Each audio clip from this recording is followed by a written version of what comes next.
Vous écoutez Plein Gaz, le podcast automobile qui carbure à l'adrénaline. Avec votre passionné d'automobile préféré, Mout Mout. Accrochez-vous, ça va décoiffer. What's up, guys? C'est Mout Mout, j'espère que vous allez bien. Aujourd'hui, on arrive sur un épisode 5. On est à peu près au milieu de la saison 1 du Plein Gaz podcast. Je suis très content d'être avec vous. On a fait du trajet. On a fait du trajet, aujourd'hui, évidemment, on a beaucoup de choses à vous dire. Comme vous avez pu le voir, on n'a pas fait d'épisode pendant un mois. On s'est donné une pause. C'était la pause en F1 de 3 semaines. Puis on s'est donné une semaine de plus, question d'avoir beaucoup plus d'informations. Et on en a. Et on en a énormément. On a été régalés. On est passé des choses. Oui, on peut parler juste rapidement. On va dire deux noms énormes dans l'automobile. Franco Colapinto. Non, de quoi tu parles? on parle pas d'F1, là. Moi, je te parle de deux dingueries qui sont sorties. McLaren, Ferrari. Oui, Colapinto, c'est incroyable. Mais ça, on va en venir aussi. Il y a eu beaucoup trop de choses qui s'est passé, même en Formule 1. Ricardo, Toyota, c'est tout ce que je peux dire rapidement. Il y a beaucoup de choses qui s'est passé.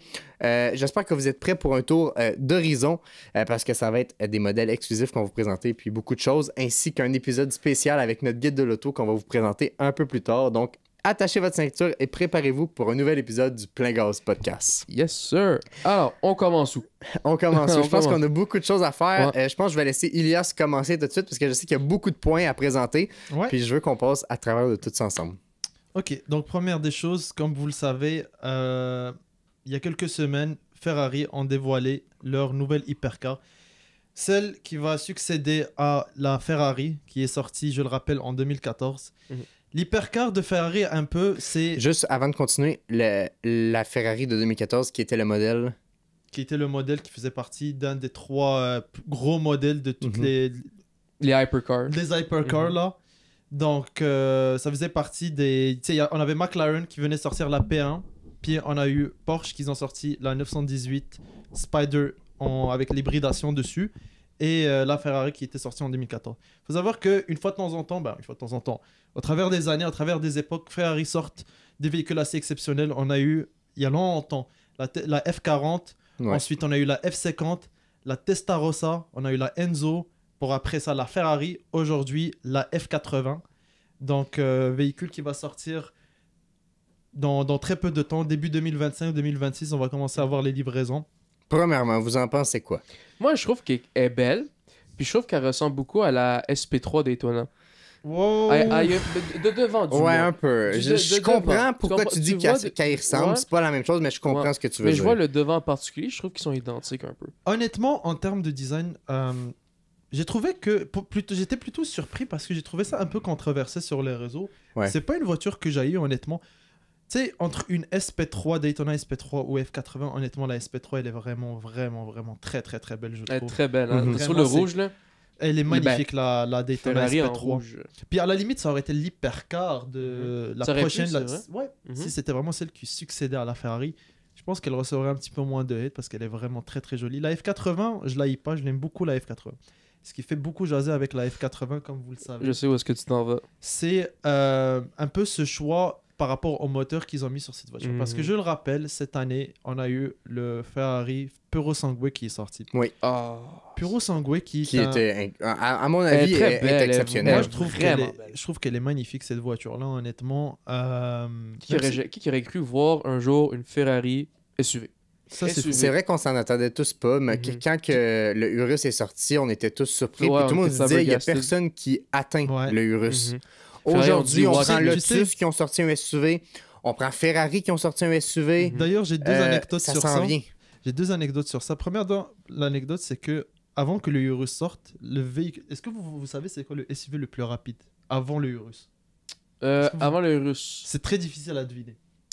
J'aurais Bentayga en tête, mais... C'est Bentayga. C'est ça? C'était le Bentayga Speed qui était avec le W12. C'était vraiment le SUV le plus puissant, le plus rapide du monde. Ensuite, il y a eu le Urus. Puis ensuite, je pense aujourd'hui, c'est le DBX 707 ou le Cayenne GT. Ça se joue Turbo proche. GT. Ça se joue très proche. Puis il y a aussi le Urus Performantique. Sauf que tu prends aujourd'hui une Ioniq 5. N. Ah frérot, ça c'est... on parle de puissance. On parle de puissance. Tu prends l'Ioniq 5N versus un Urus sur route. Le Ioniq est plus rapide. Ça va changer. Je connais pas. Moi, je connais pas. Moi, je peux pas te donner mon point de vue si je connais pas les trucs. Maintenant, je suis d'accord avec toi. Mais éventuellement, ça va changer et c'est dommage pour l'industrie. Ça, je peux pas l'enlever. C'était le point juste que je voulais amener. Je suis d'accord avec toi. Ça fait mal. Ouais. J'avais une autre anecdote d'ailleurs que j'ai oublié que ce que je voulais dire. Il y avait le Urus. Mais revenons au Ferrari Puro Sangue. Ferrari qui était... C'est franchement incroyable comme... Oui, la deuxième anecdote, c'est que Ferrari... Ils ne considèrent pas que c'est un SUV. Ah ouais, ben, j'en ai entendu parler. Ils considèrent ça s'appelle, ça c'est leur nom, c'est comme à la Apple, FUV. Ferrari Utility Sport. Ok, ouais, ben là, ils ont changé une lettre. Mais c'est vrai. C'est Ferrari Utility Vehicle. Bref, en tout cas. C'est vrai. Okay. Mais ce que je veux en venir par rapport à la F80, c'est qu'ils ont fait le choix de mettre un V12 dans un SUV. Par contre, par rapport à la F80, il y aura dessus un moteur V6 Twin Turbo en hybride. Ouais, c'est ça. Ils ont mis un V6. Je sais pas. Juste monter ma table. Continue de parler, je fais juste monter ma table. J'étais pas bien setupé. Continue. Certaines personnes sont pas d'accord avec... Ben, pas d'accord, mais certaines personnes ne sont pas fans. Toi... C'est décevant, bien sûr, c'est décevant. Aujourd'hui, honnêtement, dans l'automobile, plus rien... Le V6 maintenant. Le V6 maintenant dans la... Ouais. Honnêtement... Plus rien ne m'étonne dans l'automobile. Tu m'aurais dit ça il y a un an, je serais genre, oh, tabarnak, comment ça? Ferrari qui sort un V6, t'aurais dit impossible. Impossible. Il y a 2 ans, t'aurais dit jamais de ta vie ils vont sortir un V6. Tu sais, Ferrari, premièrement, c'est pas leur premier V6. Faut pas oublier la 296 GTB, c'est un V6 Twin Turbo. Okay. Pour commencer, ça va pas être leur premier V6. Mais c'est sûr que quand il y a eu la 296, tout le monde comment ça? Puis dans moi, ça nous choquait il y a 2 ans. Aujourd'hui, il n'y a plus rien qui m'étonne. Ouais. Vrai. Mais on s'en va là-dedans, puis on le sait. Fait qu'on s'attendait déjà à ce qu'ils ne sortent pas un V12. Mais à la limite, un V8. Ouais, c'est ça. Un V8 hybride, juste pour dire, allez, ciao, on se casse. On coupe en 2 V6. Non, je suis 100% d'accord. Puis, ouais, je sais pas. C'est compliqué. Combien d'HP, le véhicule? 1200 chevaux. Ah oui, non. C'est fait pour... au moins, ils ont compensé ailleurs. C'est 1200. Est-ce que vous avez une idée du 0 à 100 combien? Mais c'est un V6, mais ça a le 1000 chevaux. C'est hybridation, on est d'accord? Oui. 3.2. Ah non, je descendrais 2.9. 2.1. Oui! Comment ça 2.1? 2.1, comment ça 2.1? Oui, mais Ferrari a toujours dit, on parle de Monsieur Ferrari. Enzo. Il a toujours dit... Attends, je veux bien le dire parce qu'il l'a dit en anglais, mais je vais essayer de le traduire. Il a toujours dit que faire de l'aérodynamique, c'était pour ceux qui ne savaient pas faire de moteur. Ouais. Et aujourd'hui, Ferrari diminue niveau moteur, mais l'aérodynamique est juste incroyable. Ouais, mais tu sais, quand tu vois le véhicule, mettons, prends une F80 puis prends, on va dire, je sais pas, mettons une Mercedes, une CLA, whatever, tu vois que l'aérodynamicité des véhicules ne sont pas pareils du tout. Non, mais c'est ça, l'aérodynamique a été complètement travaillée. C'est différent. C'est sûr que c'est pas la même chose, mais tu sais, justement, c'est pas la même chose. Mais vous savez quoi? 1200 chevaux pour combien de kilos vous pensez? Qu'est-ce que vous combien de kilos? Le poids du véhicule. Ah! Vous avez un guess? Oh my god. Mais à cause des l'hybridation et des batteries, ça doit être assez lourd. Moi, je dis... 1800. J'allais dire 1700, moi. Si je vous dis qu'il y a moins de kilos que de chevaux. Quoi? Non. 1050 kilos. Comment ça, 1050 kilos? Une tonne? Ben non. Une tonne. Okay, par contre... Puis là, je comprends pourquoi on parle de 2 secondes 1. C'est beaucoup. Genre, ça fait du sens. Ben, c'est ça, ouais, ok, c'est ça. Incroyable. Genre, dans le temps, déjà, pour moi, ce qui était fou, c'était la Koenigsegg 1-1. Il l'avait appelée parce qu'elle avait le même nombre de chevaux que le ratio. Ah, ok. Mais 1050 kilos pour une voiture qui fait 1200 HP, 2.1, waouh. Je peux double confirmer parce qu'effectivement, c'est super étonnant. Ouais. Vérifie en attendant. Moi, je vais faire une transition rapidement. On parle de chevaux, on parle de déception au niveau V6, V8. Je vais faire une transition très directe. J'attends qu'Ilias trouve l'information avant de faire tout de suite un changement parce qu'on parle du coq à l'âne. Oh, ouais. Je me suis trompé. 1500 kilos. C'est quand même assez c'est beaucoup. Mais c'est quand même exceptionnel. Aussi, faut pas oublier un truc. Je viens de l'avoir. Pourquoi je l'ai perdu? Merde. Attends. La Ferrari... Il faut pas oublier, la Ferrari, elle était limitée à 500 exemplaires dans le monde. Ouais. Ah, ils en font pas beaucoup, évidemment, les hypercars. Oui, mais ils en font plus. C'était 499 la Ferrari. 499, pas 500. Exemplaires, oui, c'est vrai. Puis là, la F80, ça doit pas être beaucoup. Ça doit être moins, je pense. Non, c'est plus. Plus? Oui. Plus que 500 exemplaires. Je viens de le voir. Ouais, ben depuis que la Ferrari est sortie, il y a eu beaucoup de millionnaires crypto qui ont été faits. Fait que là, tout le monde va aller spend the money. Ben, on parle de millionnaires crypto, mais aujourd'hui, c'est beaucoup plus facile de faire de l'argent. Tu sais, là, on dévie du véhicule, mais... 799. 799 exemplaires. C'est beaucoup. Et Ferrari reste toujours dans les 99 parce que ça a toujours été ça. En tout cas, d'ailleurs, une anecdote, c'est fou parce que c'est 799, c'est 799 personnes qui sont chanceuses. Oui, parce que c'est sur invitation. C'est sur invitation. Je vous le rappelle pour ceux qui savent pas. Tu peux pas rentrer et dire tu veux en acheter une. Tu vois, moi, je savais pas ça. Je vais l'apprendre. C'est sur invitation seulement. Oui, sur soit courriel, tu es invité. Tu dis oui ou non, puis si tu dis non, c'est inviter quelqu'un d'autre. Il y a aussi une autre affaire. Les gens qui sont invités, ils ont déjà reçu genre un genre de petite invitation sur carte de Ferrari. Il y a plusieurs. Ouais, ils savent déjà, avant même que le véhicule soit annoncé. Souvent, ils disent avant même que ça soit annoncé. Les sont toutes vendues. Donc ça m'étonnerait. Parce que c'est un investissement. Parce que ceux qui le reçoivent, ils décideraient de le revendre, c'est un investissement. On prend Luc Poirier. Luc Poirier, il l'a reçu parce qu'il l'a reçu, il a dit parfait, oui, c'est beau. On savait même pas qu'elle sortait. Ben, on savait qu'elle sortait, mais on savait pas ça ressemblerait à quoi. Tout. Puis il nous avait montré en story l'invitation. Lui, il avait déjà commandé, tout était fait. Mais il sait pas ça ressemble à quoi. Il savait même pas ça. Ça, c'est cool. Je pense que il savait pas ça. Habituellement, je ne crois pas. Luc Poirier, si jamais tu vois le podcast, n'hésite pas à venir participer, ça c'est sûr. Mais à nous confirmer si jamais on pour a des torts là-dedans. anecdote aussi, il y a quelqu'un qui est très connu aux États-Unis qui a une impressionnante collection de hypercars qui s'appelle Manny Koshban. Il a vraiment des Pagani, Chiron, etc. Et je me rappelais que l'année passée, il disait McLaren vont dévoiler quelque chose cette année. Et on savait même pas qu'il y aurait une hypercar cette année. Qui allait en faire une. Fait que lui déjà, il savait déjà qu'il y avait une McLaren qui arrivait. Aussi, la deuxième anecdote que je voulais partager, c'est que l'autre fois, je regardais une vidéo YouTube de quelqu'un qui a acheté une Ferrari en enchère et qui est allé chez le gars pour la récupérer. Le gars disait: j'ai eu la Testarossa quand c'est sorti. J'ai eu la F40 quand c'est sorti. La F50 quand c'est sorti. La Enzo quand c'est sorti. Je n'ai pas reçu l'invitation pour la Ferrari. Ouais. Ah ouais. Ça veut dire que... Ça, c'est fou. Juste pour vous dire à quel point c'est privé. Même si tu les as toutes eues, ça veut pas dire que tu vas avoir la prochaine. Peut-être qu'il les a toutes eues, mais il achète une hypercar par siècle. Ok. C'est vraiment exclusif, à un autre niveau, là. Mais peut-être qu'il n'en achète pas souvent des Ferrari dans la concession. Pourquoi il n'a pas reçu? Mais c'est incroyable. Bah, tu sais, dis-toi que la Enzo, tous les modèles que tu as nommés aussi, ils les a eu quand elle est sortie. Donc ça veut dire que avant même qu'ils soient annoncés, avant même qu'ils soient montrés, il y a eu comme une invitation, une soirée comme secrète, si tu veux, avec le fabricant. Puis... c'est ça. Tu parles d'invitation secrète, là. Je dévie beaucoup parce qu'on a beaucoup de trucs à parler, mais invitation secrète qui a été faite par Jaguar aussi dernièrement. Ils ont fait une invitation secrète à tous les personnes qui en ont acheté beaucoup. Puis ils étaient invités dans une pièce. Et là, c'est là qu'ils dévoilaient tout. Le véhicule, il n'était pas fait. C'était juste les designers qui montraient. Ils savaient pas comment ça allait fitter le moteur et tout, parce que Jaguar va aller juste dans l'électrique.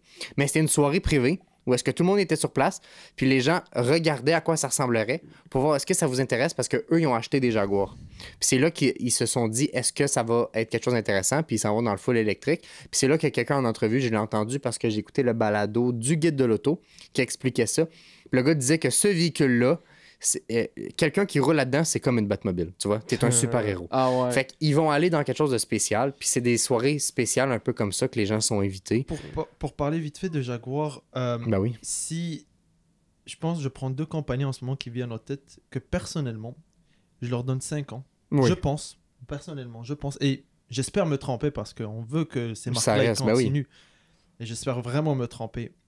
J'ai en tête Lotus. J'ai en tête Jaguar. Pour moi, c'est failli très très bien. Et je vais dire très, très, très facilement pourquoi, selon moi, présentement, Lotus est en difficulté. Ils sont en retard. Ils sont en retard. Mais avec leurs nouvelles qui sont sorties, vas-y, Yacine. Jaguar, j'ai vu, ils ont pas vraiment beaucoup de modèles. Ils ont tout fermé. Ils ont tout fermé. Ils ont juste le VUS puis la... Non, juste le VUS. C'est ça, ils font plus rien. Et la raison, c'est parce qu'ils veulent aller dans le full électrique. Fait que Jaguar, moi, davantage, je leur donne 5 ans. Mais Lotus, le problème qu'ils ont présentement, on prend États-Unis, Canada, c'est que leurs véhicules sont faits en Chine. Et aujourd'hui, la taxe de 100% est appliquée sur le Lotus. Donc, c'est une guerre contre le gouvernement. Parce que là, tu achètes un véhicule à 150 000. Là, avec la taxe de 100%, c'est 300 000. C'est plus la même gamme. À 300 000, tu vas te prendre une Ferrari, tu vas te prendre une Lamborghini. C'est plus la même gamme de clients. Tu sais, quelqu'un qui fait de l'argent, qui gagne en bas du million par année, qui veut s'acheter un véhicule qui vaut cher, mais pas trop, 150 000, c'est un budget acceptable quand tu gagnes beaucoup d'argent. Quand tu parles de 300 000 et tout, puis que c'est des compagnies où est-ce que l'entretien coûte beaucoup plus cher, le Lotus, c'est beaucoup moins cher. Mais c'est là que ça marche pas. Là. Tu peux pas acheter un char à 300 000 sachant que ça va en vaut 150. Ouais, ben c'est de la logique. Là. Oui. Je veux dire, pour le prix, tant que puis c'est pour ça que, selon moi, ça va mis mal. Moi, je prends Fiat. Fiat, selon moi, dans quelques années, c'est fini. La 500e qu'on a présentée, la production est déjà finie. C'est fini. On l'a présenté il y a 2 semaines, c'est fini. Il n'y a plus de production. J'en ai croisé une fois, d'ailleurs, une 500e. Elle est magnifique. Une fois. J'ai croisé une fois. On s'en va dans quelque chose de plus gros. Fait que Fiat, c'est fini. Mais tu sais, quand tu vois Volvo que ça fait 5 ans qu'ils ont fait l'annonce 5 ou 6 ans, oui, on va passer à full électrique à un moment donné, puis que ta Volvo, ils font cette année, ou je pense l'année passée, l'annonce, c'était en retard quelque part. Un peu, ouais. C'était vraiment très, très, très en retard. Par contre, Lotus, j'en vois pas beaucoup sur les autoroutes. C'est très rare. C'est très rare. Mais c'est une gamme de clients qui est plus nichée. Lotus, ça a toujours été fait pour un véhicule qui est léger. C'était ça, la marque de fabrique de Lotus, c'est un véhicule léger. Il y a l'essentiel dans le véhicule, c'est tout. C'est tout. Rien de fait que quelqu'un qui veut s'acheter un véhicule qui vaut cher, puissant, whatever, il va pas nécessairement aller vers le Lotus parce que t'es pas confortable nécessairement. T'es très petit. Tu sais, t'es grosseur, honnêtement, 2 Fiat 500 de grosseur d'une Miata. Là, fait que c'est une gamme vraiment nichée. Faut vraiment que tu veuilles une Lotus pour avoir une Faut que tu veuilles ça. Il faut vraiment que tu l'aies. Ils font-tu des VUS, ça? Je sais pas, chez Lotus. Ils ont fait un VUS. Je me souviens pas du nom du VUS. Emira, si je me trompe pas. Non, la Emira, c'est le dernier qui vient de sortir. Oui, t'avais raison. Le dernier VUS, on l'a vu pour ceux qui regardent mes vidéos YouTube depuis longtemps, on est allé à Toronto avec Ilias, un de mes amis Cédric et tout, puis on est allé à Toronto au Salon de l'Auto du Canada. Et on a pu le voir de nos propres yeux, le SUV. Ça s'appelle Lotus Electre. Ouais, exact. Il est très joli, honnêtement. J'ai pu le voir de nos yeux. Je l'ai vu en fait 2 fois. Une fois au salon d'auto, puis une fois je l'ai vu sur la route. Ouais, je l'ai vu sur la route cet été. Moi, je le trouve très beau. Et ouais, c'est bizarre. Je sais pas par contre ici. Moi, je l'ai vu en Europe, donc. En termes de rétroviseurs, c'était des rétroviseurs... Des caméras. Ah oui. Je sais pas Ils l'ont annoncé au début avec la Audi, la e-tron. Ouais. Je me souviens pas parce que quand on l'a vu au salon, moi je me souviens d'avoir vu l'intérieur du véhicule puis d'avoir capoté parce que dans mes souvenirs, c'était un gros écran et tout, puis ça m'avait vraiment marqué. Mais juste à côté de nous, t'avais le Big Three, fait qu'on était moins focus sur la Lotus, là, tu sais. C'est qui le Big Three? Vas-y, Ilias. Je te laisse l'honneur, je sais que c'est... La Ferrari. Elle était là. La P1. Elle a 918. Ok, c'est ça. C'est les trois. Et c'est pour ça que là, on parle de la F80. Moi, je vais vous parler présentement de la McLaren W1. Et là, est-ce que Porsche va nous faire une Big Three cette année? Est-ce que Porsche vont nous sortir une 3e? Ça compléterait vraiment le trio. Ce qui compléterait le trio infernal. Ça changerait tout. La W1 qui a été annoncée, qui est exceptionnelle. Je suis désolé, je l'adore visuellement et tout. Je l'aime beaucoup. J'ai un plus gros coup de cœur sur ça que quand j'ai vu la Ferrari. J'ai fait wow, elle est belle, F80. Mais j'ai pas fait la F80. La Ferrari. Oui, excuse-moi. C'est vrai que ça porte à confusion. Quand j'ai vu la F80, j'ai dit wow, elle est très belle. Mais quand j'ai vu la W1, j'étais bouche bée. Les portes. Papillons. Non, mais c'est pas des portes papillons. C'est des portes comme les 300 SL de Mercedes. Je me souviens pas du nom exact, mais c'est les portes. Goldwing. Exactement. Goldwing. Où est-ce que les portes se lèvent au complet? Ils sont magnifiques. C'est la première fois que McLaren fait ça.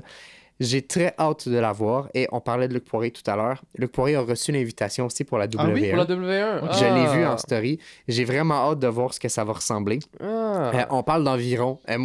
Tout ce que je vais donner, c'est des environs selon les sites parce que ça n'a pas été sorti sur papier pour la W1. Environ 2 millions de dollars. Ce qui est très cher, à mon avis, pour une McLaren. C'est ça le prix des hypercars. C'est même plus un hypercar. C'est des vaisseaux spatiaux. C'est ça. C'est on parle plus de la cher. Valkyrie, la MG1. Oui, c'est ça. La F80. C'est un véhicule de piste qui est accessible sur la route. On parle d'une puissance de 1256 chevaux. Estimation selon les liens suivants que moi j'ai trouvé. Ça rivalise contre beaucoup de choses. On parle d'un poids qui est environ 2200 kg. Ça va être juste fou. Exemplaire très limité. Je n'ai pas de quantité. Je sais pas si vous êtes capable, vous, de la trouver de votre côté. Je suis en train de regarder. Par contre, j'ai trouvé quelque chose que je trouve plate, là, parce que personnellement, je préfère la Ferrari F80 que la W1. OK. J'ai un petit penchant Ferrari. Oh, ouais. Mais continue ce que tu vas dire, parce que peut-être que tu vas le dire plus tard. Est-ce que vous avez vu l'aileron? Oui, de c'est cette ça. W1. Elle est folle. Ça, c'est très techno. Ça monte, ça circule, ça bouge, tout dépendamment de la vitesse. C'est ça, c'est vraiment... il joue avec Tu sais, je pense la voiture qui me vient en tête, parce que faut pas oublier non plus, c'est pas de la nouvelle technologie. Tu sais, il y avait ça sur l'Aveyron, que l'aileron montait, puis que le truc qui se... Mais ça, c'est encore plus poussé. Mais la W1, elle est plus poussée parce que je pense que c'est un poids de style 1000 kilos que ça peut résister. C'est vraiment, tu peux monter à... Ouais, tu 1000 montes à... kilos downforce. C'est ça, c'est abusé. Là. Une F1, je pense, c'est même pas cette puissance-là de downforce, tellement que c'est abusé. Là. Sur circuit, j'ai très hâte de voir parce que faut pas l'oublier, cette année, la voiture de série la plus rapide sur circuit, sur le Nürburgring, c'est la MG1 qui vient d'établir le record d'ailleurs il y a à peu près le record il y a un mois ou 2 mois. Ouais, exact. Vraiment très très récent. Donc, et ils ont pas battu le record de peu. Ils ont battu le record de... Ah oui, de 6 secondes. 6 secondes. Puis, qui est exceptionnel. C'est exceptionnel sur le Nürburgring. Essayer de trouver du temps sur le Nürburgring. C'est très compliqué. Donc, et j'ai hâte de voir la W1 sur le Nürburgring. Ouais. Puis, je sais pas, ça se pourrait que je me trompe, mais je ne sais pas pourquoi en ce moment, on ne parle pas de la Valkyrie sur le Nürburgring. Je sais pas si ils ont fait des tests, ils ont tenté quelque chose. Je pense que c'est pas encore le cas. À voir aussi. Ouais. Moi, j'ai vu, je pense que tu l'as dit, mais je suis pas sûr, un V8. Ouais. Dans la W1. Je l'avais pas dit, mais oui, c'est un V8. Un V8, mais la F80 ont mis un V6. Mais on s'en va là-dedans. Ça va tout diminuer. Et c'est pour ça que là... Mais ils l'ont fait encore, là, ça, tu sais, mettons, la W1, elle va sortir pratiquement en même temps que... Ouais. On est-tu sur un V8 hybride? Je pense que c'est un biturbo. Je veux pas dire n'importe quoi, je vais l'avoir ici. Plug hybride V8. Ouais. Exact. C'est l'aérodynamique d'une Formule 1. En passant, elle va sortir en 2026. On parle de 916 HP dans le gaz et électrique 342, ce qui nous donne 1258. 2 100 000 que j'ai juste ici selon le site Car and Drive. Je n'ai pas le nombre d'exemplaires. Je sais pas si Yacine, tu peux le trouver en attendant. Peut-être regarder, non, honnêtement, c'est juste exceptionnel. Le torque, l'accélération. Attends, je vais être capable de l'avoir ici sur le site. 399. Exemplaire? Ouais. C'est incroyable. Elle me fait beaucoup penser rapidement le style de la GTR, de la McLaren GTR, je trouve. Un petit peu. L'effort très agressif et tout, j'aime bien. On parle d'un 0-100 en 2,7 secondes, ce qui est très cool. Puis le poids, tu 1200 approximatif. Pensez-moi à la McLaren GT, pour ceux qui connaissent. Ouais, 1000 combien, excuse, l'HP t'as dit 1000 1256. 1256. On a moins d'HP que le V6. On a moins de vitesse. On est plus lourd. C'est ça, il y a beaucoup de choses. Ouais. Okay. Et plus lourd. Je dis plus lourd, excuse-moi, on est plus léger. On est à 1200 au lieu de 1500. 1500, c'est vrai, mais par contre, la F80 a fait 2.1. Ouais. Le 0-100. Ok. Ouais. Là, je vais être complètement contradictoire parce qu'on parle de compagnies qui ont diminué au niveau de leur moteur. Vas-y. Moi, je vais aller vers une compagnie qui décide de monter. Et c'est une annonce qui a été faite par Jim Farley, qui est le propriétaire de Ford présentement, qui a annoncé, et je vais dire ces mots officiels, « We're getting out of boring car business and into the iconic vehicle business. » Ça veut dire qu'ils arrêtent de faire des véhicules qui sont boring, qui sont plates. Ils veulent aller vers des véhicules qui sont iconiques. Et sa phrase qu'il a dit par la suite, il dit « Every Ford need a bit of Raptor. » Ça veut dire que selon moi... bon, déjà, ils l'ont dit, ils l'ont annoncé. Ils veulent rester dans le V8. Je l'ai ici, V6, V8, des puissances élevées. Ils s'en foutent des normes du gouvernement. Eux, ils veulent aller là-dedans. Ils veulent que ça soit cool. C'est les États-Unis. C'est pas comme les Allemands. C'est ça. C'est les États-Unis. Ils veulent aller vers des tout-terrains. Ils veulent l'excitement. Ford va changer. Ford Focus, on n'en verra plus. Des Raptor, Bronco. Hey, en Europe, ils ont sorti le Ranger en Raptor. Il n'existe pas ici. C'est vrai. Ils ont sorti le Maverick en Raptor. Il n'existe pas ici. Ils vont toucher là-bas. Si ça marche, ils vont l'amener ici. Ils savent que ça va marcher ici. Peu importe. Ça, c'est sûr. Je trouve ça très cool. On s'en va vers quelque chose qui est exceptionnel à mon avis. Cool. Voilà. Je voulais en parler rapidement parce que au moins ça nous remonte le moral, là, je vous dirais, là, quand on voit les... Moi, en particulier, Ford, j'ai toujours été fan de la Ford GT. Des nouvelles ou des anciennes? Les anciennes, je connais pas vraiment beaucoup les nouvelles. En particulier les anciennes, à mon avis, sont exceptionnelles. Les nouvelles, oui, sont belles, mais sont plus homologuées route, malheureusement. Plus toutes. Fait que c'est le problème. C'est juste un véhicule de piste, style une. Mais ouais, elle est très belle. Ouais. Moi, je me souviens parce que je jouais à Need for Speed quand j'étais jeune. Need for Speed. Puis c'était comme la voiture que je prenais toujours. Là. Incroyable. J'avais mon fun avec ça. Ouais. Ilias, je pense que tu avais d'autres véhicules à présenter. Je voudrais vite fait parler. On va vite en parler de celle-ci. L'annonce qui a été faite par Porsche il y a à peu près une semaine par rapport à la GT3 992.2, donc la facelift de la GT3. Elle change vraiment pas au niveau de l'extérieur. Oh non, honnêtement, j'ai pas vu la différence. Je pense juste au niveau des phares arrière très légèrement. Je parlais justement avec Ilias, j'ai dit ils ont fait des nouveaux tests avec la 992, tu tiens sur le Norb. Puis là je t'ai dit ça, puis tu dis ben non, mais c'est pas la nouvelle. Puis je t'ai dit oui, c'est la nouvelle. Puis là on s'assinait, mais c'est parce qu'elle visuellement elle change pas. Non, mais ça c'était complètement différent. Oui, c'est ça, c'était la MR, exact. C'était une GT3 MR, donc c'est ça. Mais au niveau de la GT3 992.2, ce qu'ils ont changé, ça va être les suspensions, la boîte de vitesse retravaillée. Bon, c'est une PDK, ça fait au-dessus de 10 ans qu'ils ont ça, mais bien sûr, ils retravaillent toujours la boîte. Maintenant, il y a quelques petites affaires qui sont intéressantes. Premièrement, il faut savoir que le prix va être plus élevé que l'ancienne. Là, on commence à 240 000. L'ancienne, on commençait à 200 000. Ok, 40 000 de plus oui, de base. On parle de 240 000, mais tu dois acheter minimum de ce véhicule chez Porsche pour avoir une GT3. C'est pas 3 ou 4? Oh, c'est plus que ça. Non, je sais pas. On sait pas, mais... tu peux pas acheter une Porsche juste comme ça. Il faut avoir des contacts. Je pense que c'est même pas... Il faut que tu achètes, il faut juste avoir les contacts, les bons contacts pour avoir ça. Ou que tu achètes usagé. Ouais, sinon. Ce qui est intéressant maintenant sur la nouvelle Porsche, je vais parler de deux choses. Premièrement, retour de la clé sur le côté. J'ai regardé. On a encore la clé où est-ce que ça permet de tourner parce que maintenant, je pense sur d'autres Porsche, c'est le bouton. Ouais. Donc, on perd des boutons. Avec le bouton à gauche. C'est un peu dommage. C'est plate. On aime le fait que ça soit la clé, même si c'est pas une vraie clé. Même si c'est pas une vraie clé, mais juste la twist fait semblant que c'est une personnellement, il a essayé 911 récemment. Là. Ouais.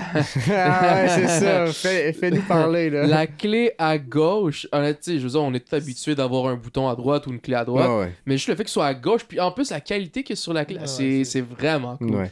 Puis moi, j'ai conduit une Porsche dernièrement aussi, une Boxster 2008. J'ai fait une vidéo qui est sur la chaîne disponible. Puis aussi la vidéo de la Porsche 911 que Yacine parle va être disponible dans je dis 2 semaines. Oui, c'est ça, dans 2 semaines. Bientôt. Ça va être disponible très bientôt. Où est-ce qu'on va vous présenter une 911 Carrera S. Véhicule à 230 000 $ canadiens et plus même. Ce qui est très, très cool. On a eu la chance de pouvoir filmer ça. Mais quand que je parle de la 2008, la clé, c'est une clé que je rentre à l'intérieur, c'est pas un bouton. Et là, c'est vraiment la clé, tu la mets, puis... J'arrive, c'est une 2008, c'est logique, là, mais tu l'installes, tu tournes vers toi. C'est vraiment bizarre parce que tout est inversé, tu comprends? Mais, en tout cas, mais c'est bien. Tout ça pour dire que le fait que ça soit comme ça, tu tournes comme ça, c'est quand même quelque chose de bien par rapport au bouton.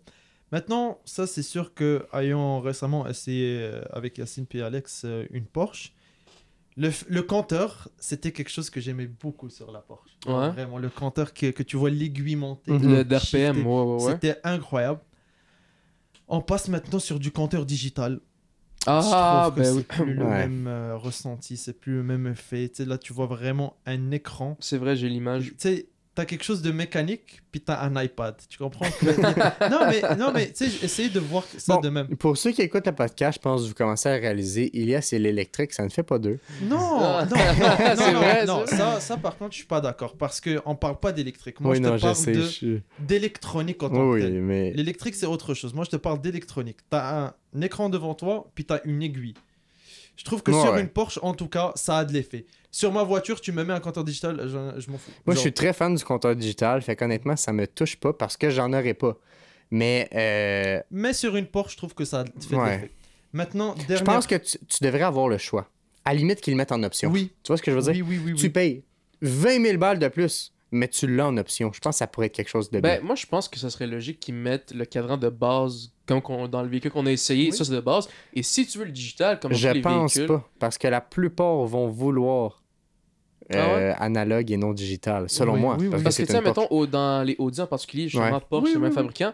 Mettons, je connais la Q5, t'as le modèle de base avec 2 cadrans comme ou le modèle supérieur. C'est ça, ou t'as le modèle où tu peux plus, puis t'as tout le cadran digital au complet. C'est le même principe. J'avais essayé le Hyundai Santa Cruz, je voulais changer mon véhicule pour ça. Puis celui de base, c'est tout à aiguille, puis moi je voulais le digital, puis c'est vraiment le premium. Faut que tu personnellement, sur des véhicules de chaque jour, le digital, j'irais avec le digital. Mais sur une Porsche, je trouvais que ça faisait de l'effet, puis j'aimais beaucoup ça. Je suis 100% d'accord. Quand je voyais conduire Yacine, puis je voyais l'église. Ça, c'était un autre niveau. Dernière nouveauté, grosse nouveauté d'ailleurs, c'est dans la GT3. Est-ce que vous savez c'est quoi le Veysar Package? Veysar, ça me dit quelque chose de non. Le Veysar Package, si on prend sur la GT3 RS, ou sur les RS en tout cas, on a la possibilité de prendre le Veysar Package. Le Veysar Package, ça fait quoi? C'est très cher, c'est genre 40 000, 50 000 $ de plus sur le véhicule, mais ça fait que tu as le toit en carbone, tu as l'aileron en carbone, tu as des bucket seats écrits dessus Veysar Package, tu as beaucoup de petites choses que c'est vraiment très focus track. C'est une très bonne option à cocher parce que beaucoup de propriétaires recherchent ça dans une GT3 RS. Maintenant, sur la GT3, elle sera disponible. Cette option sera disponible à sélectionner dans la GT3. Donc, on parle de l'aileron tweaké un peu pour la track. On parle du toit en carbone. Plein de choses. Donc, ça va être un pas qui va être intéressant maintenant à voir sur la GT3. Ah, ben ok. Ben, il l'offrait déjà, je crois. Mais pas sur la GT3, seulement sur la modèles RS. Ouais. Ah, ok. C'est ce qui va être très cool. C'est la GT3. Est-ce que l'aileron va grossir? Non. Non? Ça reste la même dimension. Ça reste la même dimension, mais d'après moi, ça va être un petit peu plus... On va le voir visuellement, selon toi? Peut-être même pas. Honnêtement, je le sais pas. Mais on aura la possibilité de prendre le Veysar Package. Cool. Puis peut-être dans les suspensions aussi, ça va changer, etc. C'est vraiment... Le Veysar, c'est poussé pour la track. Ouais, ok. Ah, quand même. Ça va être chaud. Ça va être du feu. Ça va être du feu. Le prix, les conséquences, mais bon. Exact. Quand t'aimes la track, tu comptes pas. Non, tu comptes pas. Exact. Avant de poursuivre, est-ce qu'il te reste un véhicule à présenter? 2 véhicules à présenter. 3 véhicules à présenter. Ok. Présente les 3, vas-y comme tu le sens. Par la suite, on va aller vers le segment électrique tranquillement, pas vite. Est-ce que vous avez vu la nouvelle BMW M235i? Oui. M230. Moi, je l'ai pas. Non, moi, je l'ai pas vu. Moi, j'ai vu Kia qui ont sorti un nouveau véhicule. Oui, Kia, t'as vu, hein? Ça a changé, hein? Oui, je l'ai vu. Pour ceux qui comprennent pas la blague, c'est que BMW, depuis 2020, depuis la série G, je trouve. A beaucoup perdu niveau look, niveau pas mal tout en fait. Très décevant. Puis la nouvelle série 2 qui, à mon avis, ressemble à une Kia Forte. C'est vrai, absolument. Pour les gens qui nous écoutent en Europe, Kia Puma. Oui. Genre, vous allez voir là, parce que la Forte n'existe pas en Europe, tu penses? Aucune idée, mais moi j'ai Kia Puma en tête, puis ça ressemble deux gouttes d'eau. C'est dégueulasse. Franchement, tu m'aurais plaqué un truc Kia au Hyundai, je t'aurais dit, bah oui, ça passe. Non, c'est... Franchement, on y mais la série 2, en général, depuis 2020, je trouve qu'elle descend. La seule que j'ai commencé à aimer un peu plus, c'est la M2, mais encore là, ça reste que c'est tellement différent toutes les autres BM que... C'est peut-être pour ça que je l'aime, mais au final, ça se compare même pas. Fait, ce que je trouve, c'est que on dirait que depuis quelque temps, chez BM, il y a des parties du véhicule que t'aimes et que l'autre côté t'aimes pas. C'est-à-dire, je prends la M2, j'aime le devant, mais j'aime pas le derrière. Ouais, exact. Mais c'est ça, la pour M235i, je trouve que de derrière, elle passe, mais de devant, elle est dégueulasse. Tu vois? Les phares, c'est comment le devant. Mais moi, ça fait vraiment penser à un animal. Tu prends j'allais dire un panda, peut-être pas, mais tu prends une fucking libellule. D'après moi, c'est dû à ça. C'est un puma. J'ai la photo ici, là. Mais c'est pas top. C'est pas top. C'est pas top, mais bon. Je le trouve, le derrière, il est pas super. C'est ça qu'il se disait. Il est moins pire, mais il est quand même pas beau. Le devant, la M235i, c'est une M235i, fait qu'effectivement, c'est comme un peu la S3, etc. C'est pas la M, mais c'est pas la bas de gamme non plus. Par contre, éventuellement, ils vont sortir la M240 et ils vont sortir la M2. Non, je pense pas que la M240... Ils l'avaient annoncé. Est-ce qu'ils vont la faire vu le nombre de hate qu'il y a eu? Peut-être pas. Je sais pas, mais 312 chevaux, 4.7 secondes, 0-100... 312 quand même, puis elle est pas belle. C'est un aspirateur. D'après moi, l'exhaust, c'est un aspirateur. Non, mais c'est vrai. Par contre, selon moi, je pense que le look du véhicule est très rond. Je sais pas si vous voyez un peu l'idée. Ça doit aider niveau aérodynamique. Moi, je le trouve carré un peu. Elias, il me regarde en mode genre, non, ferme ta gueule. Non, mais c'est parce qu'on frérot, on s'en bat les couilles, là. Mais c'est parce qu'on parle de 312 chevaux, frérot. On parle pas de l'aérodynamique. Combien 0 à 100? 0 à 100, 4.7 secondes. Puis le poids? J'ai pas le point en tête. On parle de 4,7 secondes, mais je tiens à dire que la Elantraine ne touche même pas proche du 5,1. Oui, c'est ça, non. 5,6. Ça doit être excellent à conduire, ça doit être très sportif. L'intérieur, rien à dire. Je l'ai vu, l'intérieur, rien à dire. C'est l'extérieur, frérot. Tu peux pas débarquer au bord, tu rencontres une fille, tu lui parles, elle dit tu conduis quoi et tu dis je conduis une BMW. Non, tu peux pas dire ça. En fait, tu as une M235. Ah, mon père, il en avait une. Ouais, puis elle te montre une photo, c'est une Kia. Genre. Ouais, c'est ça. Elle va te montrer. Non, tu ramènes la meuf chez elle à déverrouiller son char, c'est une Kia Forte. Je te jure, genre, vous avez le même char. Ah ouais, non. Imagine dans l'entrée. Elle arrive pour le matin, tu sais, elle sort ou la nuit. Elle se trompe de voiture. Non, vraiment très décevant. Ouais, j'ai bien hâte de voir qu'est-ce que les passionnés vont faire parce que veux pas, ça va paraître sur les prix de vente. Peut-être qu'ils viennent toucher une gamme plus âgée. Peut-être que nous, on est moins fans. Peut-être que, je parle là, dans la soixantaine, les gens vont peut-être plus aimer. C'est ça que j'ai hâte de voir. Tu dis ça, mais je pense que ça va être complètement le contraire. Très jeune, tu penses? Je vais te dire pourquoi. Parce que moi, je pense que les jeunes aujourd'hui, quand ils voient Mercedes, BMW, ils veulent rouler dans ça. Ouais. Tu vois, ils veulent rouler dans ça. Donc, tu sais, un jeune qui aime les chars, mais qui connaît pas plus que ça, il va voir une M235 il va dire oh, une caisse un peu puissante, etc. J'achète. Ouais. Mais tu sais, il y aura pas ce. Ou ma tante Ghislaine qui, elle veut juste une BMW un peu belle, puis elle aime le look parce que moi je trouve que c'est un look très girly. Je veux pas minimiser ce que BMW ont fait, mais c'est un look qui est très girly. Mais tu sais, à mon Alex, avis. C'est comme le nouveau C43 AMG. Genre, exactement. Ils viennent toucher une gamme différente. C'est ça, j'ai hâte de voir. Peut-être que ça va super bien marcher, leurs ventes vont évoluer parce qu'ils vont toucher une gamme différente. Peut-être. Mais ils veulent peut-être différencier, tu sais, série 3 plus carré, nanana. Moi, je pense que les vrais passionnés achètent pas ça. Ouais, non, 100% d'accord avec toi. Je pense que c'est juste un véhicule pour les personnes, un véhicule de tous les jours. Ouais, exactement. T'entends la nouvelle M5, le bruit de l'échappement contre l'ancienne, tu vois la différence. Je suis pas mal sûr, la M235, c'est rien, genre. Si tu mets pas un échappement, tu vas. Je sais pas. Ouais. Je pense que tu peux commencer à introduire ton prochain véhicule avant de passer à autre chose. Ben en fait, ça va être 2 véhicules d'une grosse gamme. Ensemble? Oui, c'est cette semaine, Brabus. Ah ouais, C'était incroyable. Je l'ai vu là, wow. L'event était assez incroyable. Pour ceux qui ne savent pas, hein, on va introduire. Absolument. Brabus, qui est une compagnie, comment je peux expliquer ça en bons termes? C'est une compagnie qui va prendre ton véhicule. Bon, évidemment, il faut que tu payes, c'est une option. Soit ils vont prendre ton véhicule ou tu peux l'acheter directement avec eux. Mais c'est comme un kit qu'ils vont venir ajouter. Ils vont refaire l'intérieur au complet. En fait, c'est un peu moins l'intérieur. Brabus, c'est plus la performance. En fait, pas vraiment. Parce que Brabus, ça va dépendre. Premièrement, c'est du personnalisé à 100%. Ouais. Dans le sens où est-ce que si toi, tu veux tout miser sur le moteur, tu veux rien de l'intérieur, tu peux. Tu veux tout miser sur l'échappement, tu veux rien du moteur, tu peux. En fait, tu peux faire ce que tu veux. C'est ce que tu veux. Tu peux avoir un Brabus extérieur, intérieur, moteur, échappement, full de chez Full Brabus. Comme tu peux avoir intérieur, extérieur, échappement. Sans moteur. Sans moteur. Tu comprends? Tu peux vraiment personnaliser à ton choix. Ta façon. Un peu le même principe que Mansory. Un peu le même principe que Mansory. Pour ceux qui ne savent pas, Mansory qui est un compétiteur à Brabus, sauf que Mansory sont un peu plus, comment je veux dire, kéké. À mon avis, c'est vraiment le kéké tuning à gros budget. Pas toutes, évidemment, là, mais certains modèles. Mansory est plus reconnu pour le look que la performance vis-à-vis Brabus, à mon avis. En général. Les body kits et tout. Là. Oui. Fait que tu peux continuer ce que Brabus a présenté. Brabus, dans le fond, il faut savoir que depuis, je pense, à peu près 2 ans, il faut savoir que depuis que ça existe, Brabus, je pense que c'est depuis les années 80, c'était que Mercedes. 100% Mercedes. Ils faisaient juste des Mercedes. Ouais. Parce que ça appartenait à Mercedes. Ah, ils ont fait des Smart Brabus. Oui, Smart Brabus, c'est vraiment très cool. Honnêtement, c'est très cool. Tu vas voir intérieur Brabus, Smart, c'est incroyable. Tu peux mettre orange, rouge, que tu veux. Ouais. Tiffany Continue en attendant. Mais Brabus, depuis 2 ans, ils ont élargi un peu leur gamme. Ouais. Maintenant, Brabus, ils touchent à Rolls-Royce, ils touchent à Range Rover, dernièrement Porsche, qui est incroyable. C'est incroyable, vraiment. Mais je veux partager un peu 2 modèles qu'ils ont dévoilés. Premièrement, je pense que c'était pas encore le cas, mais Brabus, tu pouvais choisir Brabus 700 pour 700 chevaux, Brabus 800 chevaux ou 900 chevaux. Ouais. Maintenant, c'est nouveau, tu peux aller jusqu'à Brabus 1000. C'est fou. Ils prennent ta voiture, mettent 1000 chevaux dedans. Peu importe quoi.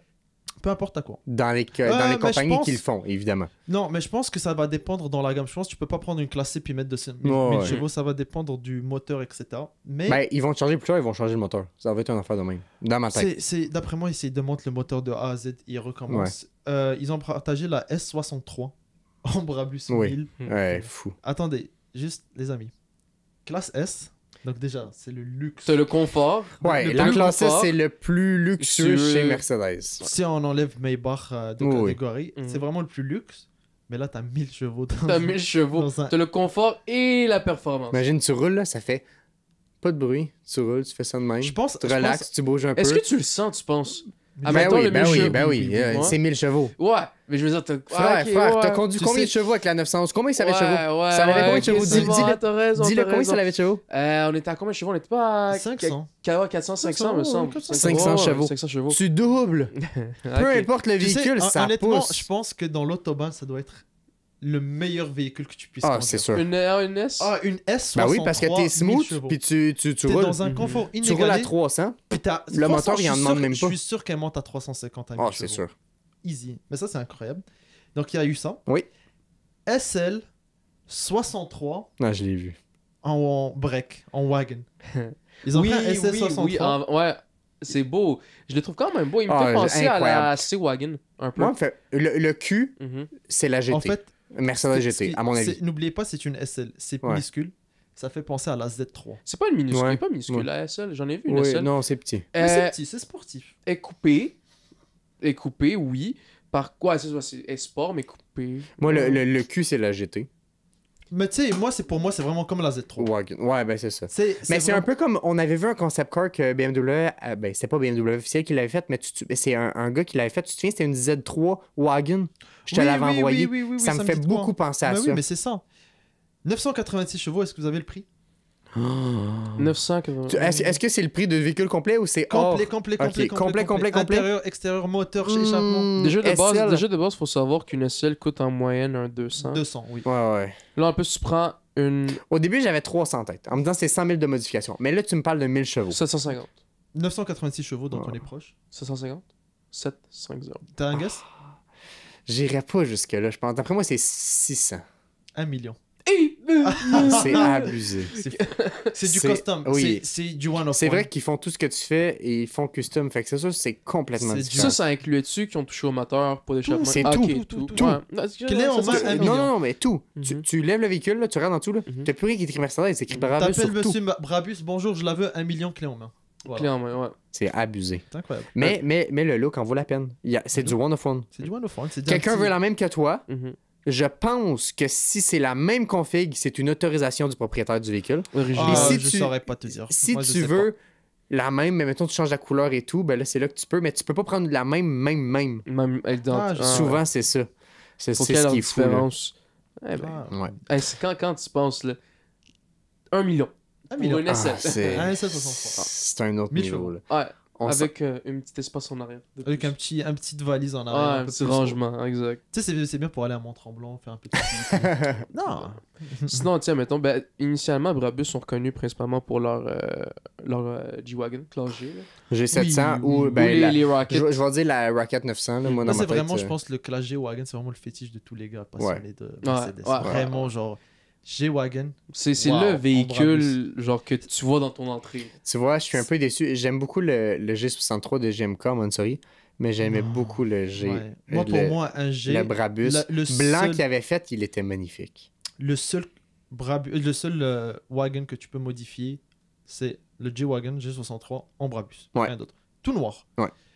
Intérieur orange si tu veux être dans le moi, c'est sûr. Moi, c'est tout noir, intérieur orange. Logo orange, Brabus. Moi, c'est ça. Point. Ouais. Par contre, je sais pas, vous, parce que tu sais, maintenant il y a des Brabus. En fait, depuis toujours, il y a eu les G-Wagon, Brabus au Montsori. Ils enlèvent la roue de secours en arrière. Qu'est-ce que vous en pensez? J'aime pas. Moi, je veux la roue de secours. Il y a aussi un autre détail que je déteste de voir sur les G, c'est l'aileron en arrière. Pas pour toutes. Il y en a que ça. Ben, mettons le Montsori, ça le fit parce que c'est Montsori. Mais tu me prends un Brabus avec l'aileron, non. Moi, j'ai vu de quoi, c'est GMK qui l'a mis une fois. Il a mis, justement, il était dans un G Brabus ou Montsori, je sais vraiment plus. Mercedes, quand tu ouvres le véhicule, tu as un bouton. mais il voulait pas ouvrir quand il y a plus de boutons parce que t'as 2 boutons. T'en as un qui est comme à côté du volant. Oui, c'est vrai. Lui, il est en haut. Mais ça, c'est Mansory qui l'a fait. Ouais. Mais lui qui est en bas, l'original, il sert, je sais pas, il sert à quoi par contre? Ben non, c'est le véhicule de base. C'est juste que là, pour GMK... Il a décidé de le faire en haut. Non, tout est modifié. Fait qu'ils prennent même plus ce qui est de base. Oui, c'est même pas lui qui choisit, je pense. C'est même Mansory qui... C'est Mansory qui ont dit, on peut pas te le mettre là, on te le met là. T'as pas le choix. Il y a une raison à ça. Je me rappelle plus c'est quoi il a dit son bouton fait autre chose, mais c'est ça, je me souviens plus. Il y a une vraie raison pourquoi, mais bon. Ouais. C'est incroyable. Oui. Puis quand on parle de trucs incroyables, je pense qu'on peut parler de la première convention d'Elon Musk qui a fait tourner beaucoup de têtes. Beaucoup de personnes ont été choquées. Et je vais être le premier à le dire. Je suis pas un... Ben oui, j'adore Tesla pour les innovations, mais Tesla est une compagnie de technologie et non une compagnie de véhicules, à mon avis. Donc, comme je disais, on parlait de Tesla. On a eu, nous, une pause de notre côté entre-temps. Tesla a fait de quoi d'exceptionnel. Je pense que Elon Musk est un génie des conférences, un peu à la Jeff Bezos. C'est exceptionnel. Steve Jobs. Ouais, c'est ça. Je pense que c'est bien plus Steve Jobs que Jeff Bezos. Mais oui, vas-y, Yacine, parle-nous-en. Ouais, ben ça, donc en fait, la semaine passée, Tesla ont annoncé, pour tout ce qui est électrique, évidemment, parce que Tesla, ils font juste de l'électrique, ils ont annoncé un Cybercab, donc un taxi de Tesla. Ils 2 places. Ils vont peut-être faire un 4 places. Ouais, mais c'est pas annoncé. Pas annoncé. Mais 2 fait places qu'un taxi 2 places, je trouve ça spécial, mais en même temps, il n'y a pas de chauffeur. On va en parler un peu plus, mais continue d'énumérer. Ensuite de ça, ils ont annoncé comme une sorte de van, comme un sprinter un peu. Un autobus. Parce que 20 personnes, c'est 20 personnes. Fait qu'un sprinter, c'est pas 20. Fait que c'est un peu plus gros, je pense. Style un mini autobus scolaire. Ouais, ceux qui nous écoutent en Europe, ils le voient pas un peu. Mais vous voyez dans les films américains, le gros bus scolaire couple en 2. Ça ressemble à ça. Environ à ça. Et ben en fait, c'est pas vraiment automobile, mais le robot. Les robots. Je pense. Ça, je pense que c'est plus un kiff qu'ils vont faire. Est-ce que ça va marcher sur le court terme? Non. Puis je vais vous dire pourquoi. Vas-y. Tesla, sur place, quand que les gens leur posaient des questions, ils leur disaient, est-ce que tu es 100% autonome? Et les robots répondaient, non, je suis automatisé. Avec un aide humaine. Fait que dans ma tête, je pense que c'est quelqu'un qui les contrôlait ou qui faisait les voix. Il devait avoir de quoi. Pour la démo ou pour l'événement, tu veux pas que ça se passe mal. Pour les démos, tu peux pas les toucher. Fait que j'ai bien hâte de voir ce que ça va donner, mais on parle pas de 2024, on va parler plus de 2026-27, que là, ça va être plus important. Mais oui, j'en prendrais un, moi, pour vider la vaisselle. Je pense que ça m'aiderait à sortir les poubelles. Oui, c'est sûr, c'est pas l'automobile vraiment, mais non, exact. Presque. Combien vous pensez que ça va coûter un Cybercab? Cybercab, c'est pas très cher. Je vais dire 60. 30 000. Il est plus proche. 25. Je l'avais vu 30 000, mais moi, j'avais le vent en tête. C'est pour ça que j'ai dit 60. Mais oui, je savais que c'était 25. Puis, tu sais, ils vont faire quand même beaucoup de compétitions à l'international avec genre ils vont battre Uber et taxi. Ben oui. Mais moi, ce que je me demande, c'est les fonds, ils vont aller où? Tesla direct? C'est la compagnie Tesla qui va faire ça. Mais moi, ce que j'ai hâte de voir... Admettons, parce que quand tu vas prendre le cab, tu vas payer. Ouais. Mais comme... C'est Tesla. Ça, fait que ils vont créer une autre compagnie. Ouais. Mais moi, à mon avis, je pense qu'il va être intéressant, c'est si jamais ils décident de mettre le Tesla Cab en vente sur leur marché. Pour les entreprises. Alors, moi, à ce moment-là, j'essaie de l'acheter. Je l'utilise au quotidien. Et quand je travaille, je dis, moi, je travaille de 8 à 9. Viens me rechercher à 9 h. Le reste de la journée, va faire du taxi. Fais-moi du cash. C'est sûr que ça va finir par exister. Style Airbnb. Style Airbnb, tu prêtes ta voiture. Ben, honnêtement, pour 25 000, tu sais, Canadiens, 30 000. Oui, ça, on parle de... C'est un bon investissement, là. Oui. En plus, tu payes pas le gaz et tout. Tu charges comme le kilométrage Moi, il y a moyen de faire de là, quoi. Est-ce qu'il va y avoir des compagnies qui vont en acheter plein? Puis qui vont faire ça? Ça doit exister. Je suis sûr qu'il va y avoir quelque chose avec ça. Et ça, c'est ce que je trouve intéressant. Ça fait mal à taxi, ça fait mal à Uber. Mais c'est un milieu qui peut avoir de l'argent. Style, Tesla signe un deal avec l'aéroport de Dallas. Puis là, à Dallas, tout l'aéroport complet, c'est juste des Tesla Cab. Des Tesla Cab. Puis justement, vu qu'ils vont être automatisés, ça va aussi comme... Pas éviter une certaine congestion, exact. Mais ouais, c'est tout ça. Est réglé. Exact. Puis moi l'affaire que je me demande, ils l'ont pas encore... je l'ai pas trouvé, moi, personnellement. Mais c'est l'autonomie là-dessus. Comment ça va marcher? Pas indiqué. Comment ça va... Genre, mettons, c'est quoi l'autonomie? C'est équivalent du modèle 3. Fait tu sais, mettons, si on prend la modèle 3 de base... C'est 500... pas de base, mais la Dual, c'est 534 dans mes souvenirs. Tu sais, dans ce coin-là, peut-être. Fait que c'est pas super. Toi, t'en penses quoi, 534? Ben, mettons, toi, t'en penses quoi, en général, de la Cybercab? Yeah, c'est révolutionnaire comme idée. Ouais. Ben, on le voit y venir. 2026. On va y venir un peu. Tu sais, Elon Musk a toujours été un visionnaire dans ce qu'il fait. Mhm. Vraiment, genre, que ça soit avec la Model S quand c'est sorti, puis le fait que il voulait que pas mal tout le monde ait ça, puis que ça devienne vraiment l'auto électrique. Mhm. Puis il a réussi son pari. Donc le fait que... On dirait que j'ai comme confiance qu'il va réussir. Mais c'est un homme d'affaires, tu vois ce que je veux dire? Le gars, il est là pour faire de l'argent, puis il est habitué. Du monde d'affaires. Mais c'est au-dessus parce que ils viennent de régler Taxi puis Uber, deux compagnies qui font énormément d'argent, que ce qui leur coûte le plus d'argent... Tu sais, je vais dire Taxi, c'est le véhicule qui coûte cher, c'est le gars que tu payes qui coûte cher, puis l'argent, il touche un pourcentage pour... Puis en plus, tu as la petite fille au téléphone qui répond. Tu parles de 3 salaires, ben 2 salaires. Mettons, la fille qui répond, le gars qui fait du taxi, c'est 2 salaires. Le gaz, c'est un autre prix. Tu prends tout ça, lui, il vient de tout annuler. Ouais. Le véhicule coûte, je vais dire 30 000, OK? Ben c'est 25 US, fait qu'il y a 35, OK? Le véhicule coûte 35, point. That's it. Parce que Tesla, ils vont se recharger sur les bornes Tesla. Ouais. Tesla va prendre en part la charge. Tu vois ce que je veux dire? Ils chargeront pas à la propre compagnie. Fait que c'est là que tu t'en vas vers quelque chose que c'est comme ça a plus de fin. C'est juste de l'argent illimité pour eux, tu sais. Puis les pneus, de ce qu'on voit sur la vidéo, bon, ça a été très mal fait. C'est quelqu'un en vrai qui l'a vu puis qui a pris une photo. Les pneus qui sont gold, c'est le pneu qui a été peinturé. Ouais, c'est vraiment laid. Ouais. Mais tu sais, les seules dépenses, ça va être l'entretien en tant que tel. Puis à puis part même les sur pneus, Tesla, il n'y a pas d'entretien fait que vraiment. T'as les pneus, puis un alignement de temps en temps, mais tu sais, c'est fou, là. Vous en pensez quoi? Parce que dans la Tesla, le Cybercab, il n'y a pas de volant, ni de pédale. Non. 100% d'accord. Pour une raison simple. Parce qu'ils vont commencer avec ça, mais Elon Musk, j'ai lu dans un article d'un journal aux États-Unis, qui voudrait peut-être dans le futur en faire avec des pédales puis un volant. Moi, je vais être contre ça et je vais te dire pourquoi. Selon moi, c'est un service. Tu me suis? Tu prends le taxi. Ouais. C'est pas toi qui chauffe. Tu me suis? Tu embarques dans un véhicule. S'il mettrait de quoi, mettons, c'est vraiment un taxi, là. Tu l'appelles, il arrive, tu déverrouilles la porte, un peu comme les Jaguars qui ont fait, que moi j'ai vu à Los Angeles, là, les Jaguars électriques, parce que tu as un volant, mais tu peux pas accéder à l'avant du véhicule, puis ça se fait tout seul.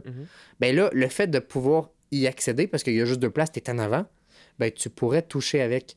Et là, c'est là qu'à ce moment-là, toi, tu es assis, tu prends ton taxi pour te rendre au travail, mettons. Puis là, ben, tu déciderais de prendre le volant. Ben là, à ce moment-là, c'est pas toi qui paie le gaz. Tu comprends? C'est comme si ton chauffeur de taxi s'arrête à aller chercher un café au Tim Hortons. Toi, tu t'embarques puis tu peux t'en aller. C'est là que moi, il doit être bloqué, mais c'est là que moi, je trouve que c'est... Ouais. Si le véhicule est vraiment bien fait, comme les autos...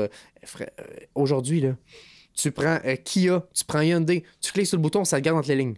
Ouais. Déjà, c'est fou. Le lane assist. Outre le lane assist, tu rajoutes le cruise control adaptatif. T'as pas d'autopilote là-dedans, là. C'est juste des capteurs. C'est juste des capteurs. Et ça marche très bien. Sûr, ouais. Fait qu'imagine si la compagnie est capable de changer de voie. Entre nous deux, c'est pas de même plus compliqué. L'année prochaine, la plupart des compagnies vont le faire changer de voie tout seul. Tu vois ce que je veux dire? Dans ma tête. Ouais. On s'en va là-dedans très facilement. Mais ils sont pas encore prêts parce que j'ai été dans une Tesla vendredi passé et on a justement fait l'autopilote ici jusqu'à Montréal. Vraiment tout seul. Par contre, des fois, c'était pas évident. Des fois, tu sais, puis c'est pas juste ça, mais c'est aussi avec les autres personnes qui conduisent, c'est sûr que c'est plus ou moins... C'est pas comment les autres vont réagir, mais des fois, c'était pas évident. Fallait quand même que tu sois attentionné. Parce que... Attentif, excuse-moi, exact. Parce que sinon, t'avais des fois des chances de... Puis même les dos down aussi. No, les dos down, tu sais, des fois, avec les capteurs, ils sentaient pas comme il faut. Fait que comme ils avançaient, fallait que nous qu'on break. Mais justement, d'où vient le fait que moi, selon moi, je pense qu'il devrait avoir au minimum un frein ou un volant. Parce que si jamais il y a un bug informatique, c'est toujours ça. C'est pas encore mis au point. Il va toujours avoir des logiciels pour corriger les erreurs. Mais est-ce qu'ils vont le...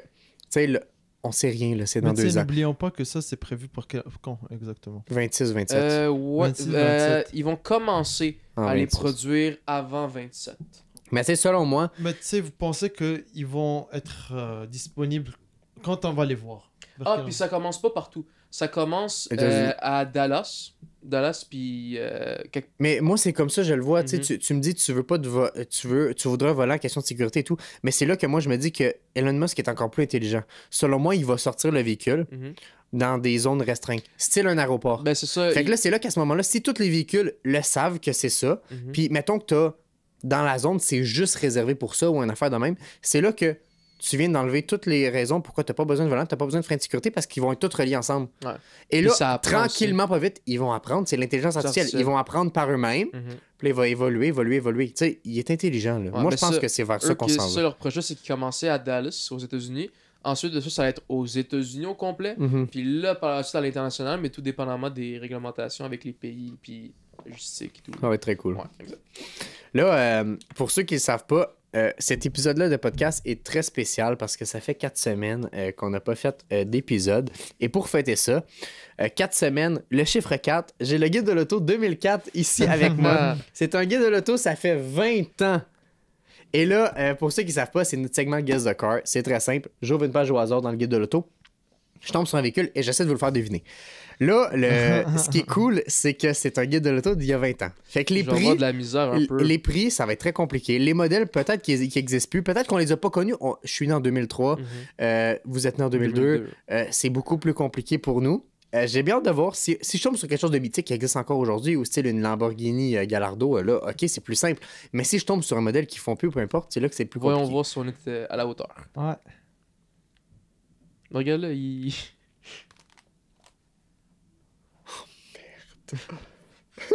Un peu déçu, mais on vit avec. Je tombe sur un... on a notre ingénieur son qui a vu le véhicule que je vais parler et qui trouve ça très drôle. Merde. Ok. C'est quoi qu'il veut nous dire? Prix du véhicule. Regarde le prix, ça va rien coûter. Prix du véhicule, 22 500 $. 22 000 un véhicule. Attendez. Prix du véhicule, le plus haut prix, 33 250 $. Ça, c'est le tout option. En 2004! Ça, c'est le tout option. En 2004! On parle d'une garantie 3 ans, 60 000 kilos. Ouais, ça me dit rien. Bon, là, genre, la garantie, je veux bien, mais... C'est pas toi qui est bon en garantie? Ok. Merde, j'ai cru que j'allais le montrer. Non, t'inquiète. J'ai malheureusement... Attends, faut pas jouer, moi aussi je suis là. Excuse-moi. Modèle concurrent? Ça va être drôle. Honda Element. C'est quoi ça? Voilà, je sais pas c'est quoi. Mazda 3.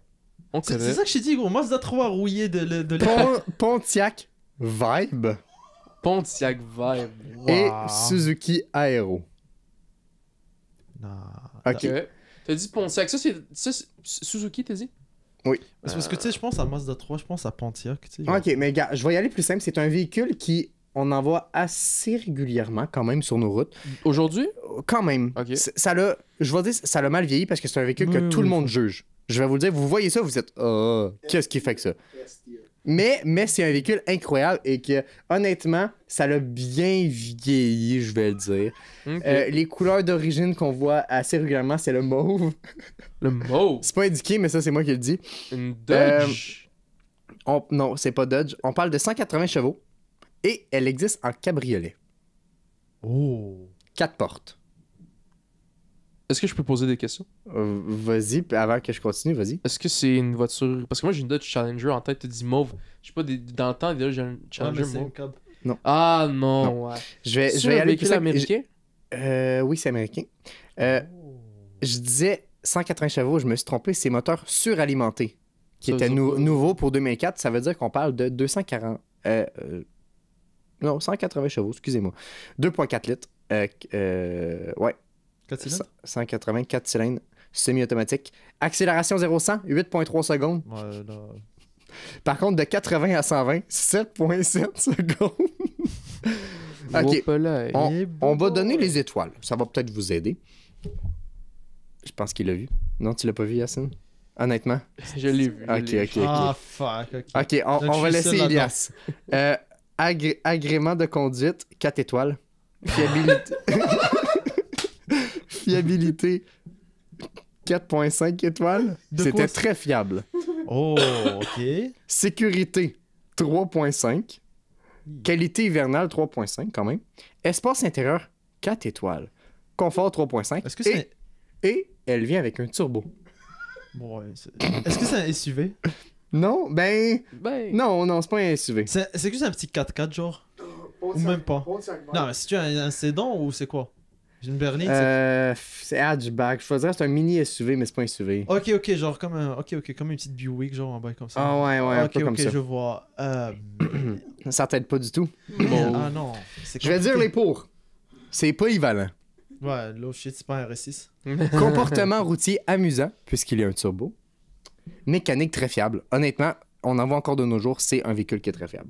Est-ce que tu veux que je te donne la marque? Bon, attends, point positif. Moi, d'après moi, je le mettrais dans le négatif. Je vais essayer de deviner la marque vite fait. Attends. Je trouve ça très drôle qu'ils mettent ça dans le point positif. Style particulier. Style particulier. Mais c'est très particulier. Ah ouais. Ok. Attends. Là, t'as dit que c'était une marque américaine. Ford? Ouais. Non. Ford Chevrolet? Non. GMC? Non. Buick? Non. Oh! Est-ce que vous l'avez pour ceux qui l'écoutent? Je vais donner une idée du logo. Ça va être plus simple. Oui. Aston Martin. C'est pas une Austin. Pense au logo. Comment qu'il fait? Aston Martin, Corvette Stingray, c'est pas ça? Non. On parle de l'américain. Chevrolet. Ça commence par un C. Chevrolet, non, c'est pas Chevrolet. Veux-tu que je te le dise? Vas-y, dis-le. Chrysler. Ah! Est-ce que ça te donne une idée? Ça me donne une idée. C'est quoi? À quoi tu penses? Tu te souviens pas du nom, hein? Cross country ou un truc comme ça. Attends. En fait, j'ai la forme parce que je sais que c'est comme un... C'est sorti déjà en cabriolet. C'est dur, hein? Sunfire. Non, mais tu es proche. On parle de la Chrysler PT Cruiser. Ça, c'est insane!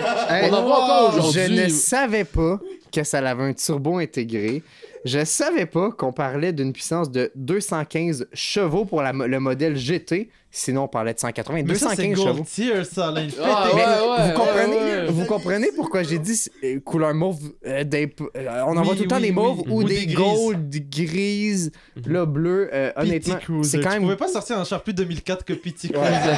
C'est vrai, si. Non, honnêtement, j'avoue que c'est très bon. Ouais, j'aime bien. Puis là, une fois qu'on a passé ce segment-là, comme d'habitude, on va passer au segment... et puis c'est vrai qu'elle est sortie en cabriolet. Ah oui. Dégueulasse. Ah non, honnêtement... J'ai juste vu le PT Cruiser, j'ai dit... Que Dieu m'en éloigne. Fait qu'on est dans le segment Formule 1. On est dans le segment Formule 1 présentement. Et donc...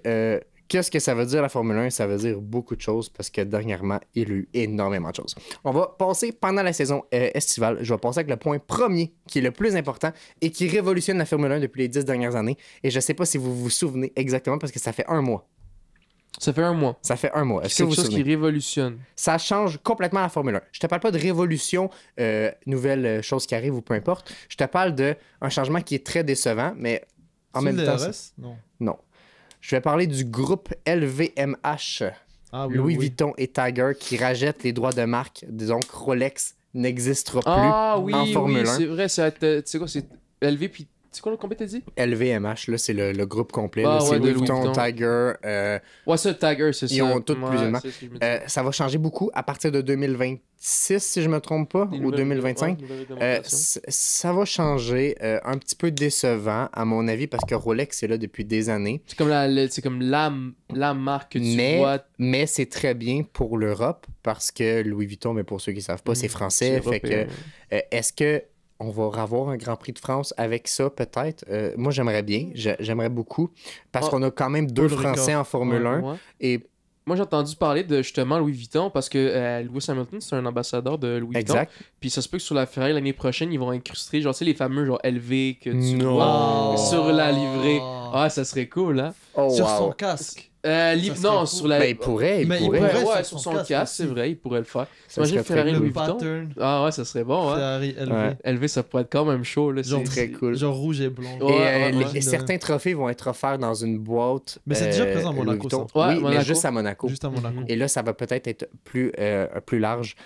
On va parler aussi de la plus grosse tristesse pour la Formule 1. Daniel Ricciardo qui a quitté. Et selon moi, c'est une honte pour Red Bull. Il n'a pas quitté. Il s'est fait renvoyer. Oui, et c'est pour ça que je trouve que c'est une honte pour Red Bull. Parce que Ricciardo était un pilier pour Red Bull. Ricciardo a battu tous ses coéquipiers lorsqu'il était chez Red Bull. Même Max Verstappen, il l'a battu. Daniel Ricciardo est un pilier, OK? Et ne pas lui avoir donné une chance d'avoir son vrai dernier Grand Prix. Hey, son dernier Grand Prix, il a même pas eu le droit de dire que c'était son dernier. Il pleurait en entrevue. Ouais. Le gars, c'est une légende de la Formule 1. Vous auriez dû l'annoncer que c'était son dernier. Oui, c'est triste. Tout le monde le savait. Oui, mais c'était pas officiel.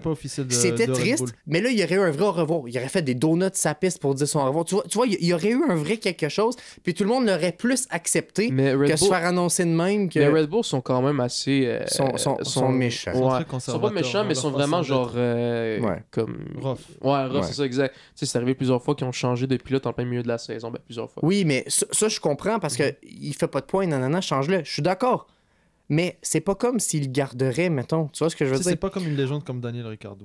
Daniel Ricciardo, il y a 8 victoires. Il y a victoire à Monaco. Daniel Ricciardo. Mais vous dites légende. C'est pas une légende, mais. Hey, on parle de légende, OK? Donne-moi la seule personne qui aurait pu battre Lewis Hamilton quand il était champion du monde. Ricciardo était deuxième. Ricciardo était le seul. Enlève. Il était bon, mais enlève Hamilton qui performait aussi haut, il aurait été champion du monde. T'enlèves la W15 et Daniel Ricciardo aurait été champion du monde, à mon avis, à cette époque-là. Mais la W15, c'est pas le modèle de live, je parle du modèle oui, pas la W15. Mais tu enlèves la W11, je vais dire, je pense, ça changeait tout au complet parce que Red Bull était deuxième quand même et il faisait des performances de fou et il aurait, parce qu'ils ont gagné, ça aurait tout changé. Selon moi, c'est une légende. Il a une belle place chez Red Bull. Il a eu une bonne carrière. Et c'est dommage qu'il n'a pas pu être remercié à la hauteur de sa carrière. Oui, je veux dire, vrai. Red Bull, on dit un post, merci.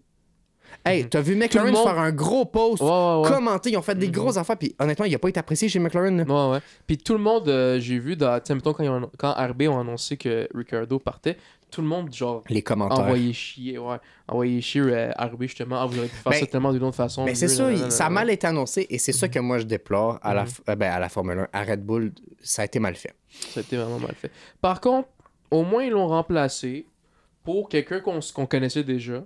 Liam Lawson. Qui a fait un très beau premier Grand Prix. Le premier Grand Prix qui vient de faire fini dans Austin, les points. Il est parti 19e pour finir 9e. Ouais, c'est très très bon. Exact, excellent. Sachant qu'il avait pas roulé depuis le début de la saison.